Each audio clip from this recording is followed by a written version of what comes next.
Ten class वा दशम श्रेणी जो मैंने 2026 मैट्रिक बोर्ड एग्जाम देवे आम साहित्यर सेकेंड चैप्टर रही जोटा कि भीमंक सिंह नाद रड़ी से टॉपिक रू से विषय आम प्रथम शॉर्ट क्वेश्चन आलोचना करवा जहाँकि 2026 बोर्ड एग्जाम गुरुत्वपूर्ण ओके आलोचना करवा।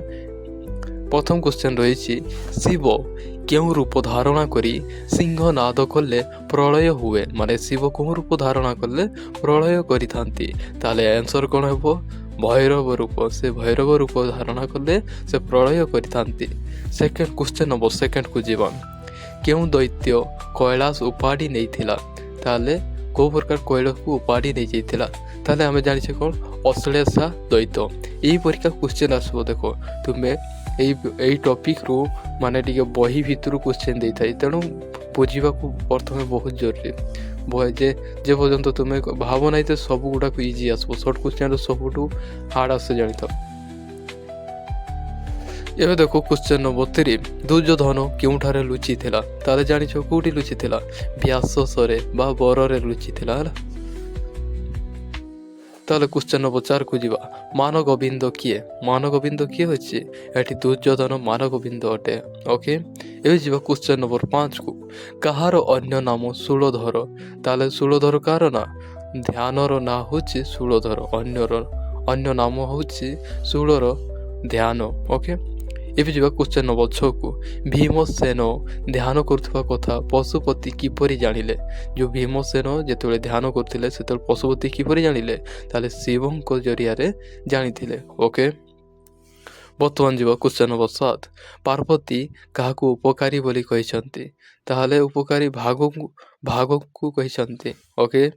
बर्तमान जीवा क्वेश्चन नंबर 8 को कहा जोगु वृत्ति थिले बोली पवित्री त्रिलोचन को कहिसंती ताहले कहा जोगु वृत्ति थिले बोली पार्वती त्रिलोचन को कहिसंती ताहले काहा को कहिसंती पांडवों को जोगु कहिसंती ओके।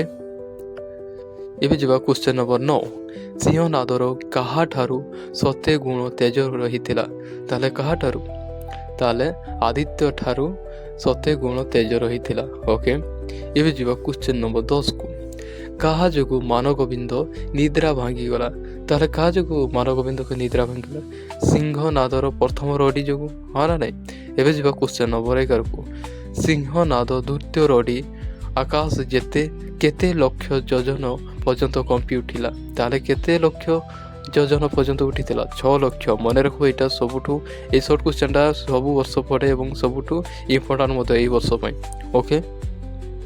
बर्तमान जीवा क्वेश्चन नंबर 12 पाताल रे कहार फणा कंपी उठिला ताहे अनंत नागर फणा उठिथिला हला।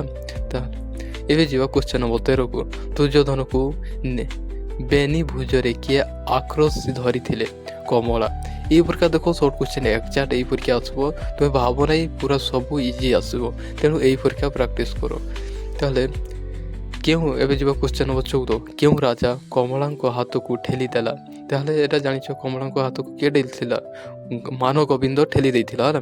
एतकी थिला तुम शॉर्ट क्वेश्चन यही टॉपिक रो एतकी ही तुम पाए सबुठू इम्पोर्टेंट सबुठू सिलेक्टिव तेणु यही गुड़ा को प्रैक्टिस करी जाओ ये सबू एथर माने एबे ठारू वर्तमान ठारू आमे सबू माने सबू बहे टॉपिक रो आमे सिलेक्शन प्रोवाइड करवा तेणु सब्सक्राइब करे जॉइन करो तेबे तुमको बहुत जल्दी मिल जाबो तुमको कौन से को जगह को जाइते पड़ो ना कि तुमको खोजा को पड़ो ना तुम सर्वप्रथम पाई परिबो ओके।